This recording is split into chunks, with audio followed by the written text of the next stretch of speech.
তাহলে আপনাকে 5টি কাজ করতে হবে। প্রথম কাজটা হচ্ছে সমালোচনা করা বন্ধ করে দিতে হবে। আপনি যাদের সাথে চলাফেরা করেন তাদের মধ্যে সবাই হয়তো আপনাকে তাদের ব্যক্তিগত কিছু কথা শেয়ার করে থাকে, আপনি একজনের কথা আরেকজনকে গিয়ে বলবেন না। এই সমালোচনা করা বন্ধ করলেই দেখবেন আপনি একটা নিরপেক্ষ জায়গায় থাকছেন এবং সবাই আপনাকে ভালোবাসছে।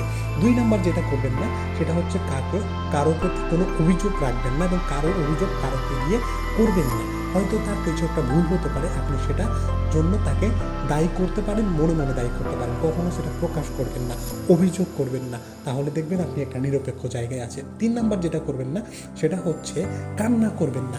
আপনার পরিচিত জনদের সাথে, যাদের সাথে আপনি চলাফেরা করেন, উঠা বসা করেন, তাদের সামনে কখনো কান্না করবেন না, কারণ কান্না করা মানুষকে খুব সহজে মানুষ মনে করে দুর্বল এবং এই মানুষের সাথে মিশতে চায় না।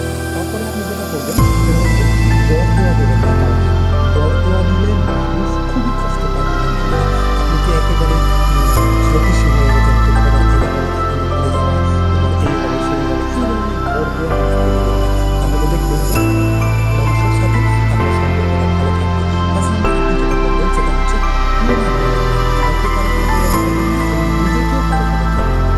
কারণ প্রত্যেকটা মানুষই আলাদা, প্রত্যেকের জার্নিটা আলাদা, সবাই সবার মধ্যে ব্যস্ত রয়েছে। সুতরাং কাউকে কারো সাথে তুলনা করবেন না এবং নিজেকেও কারো সাথে তুলনা করবেন না।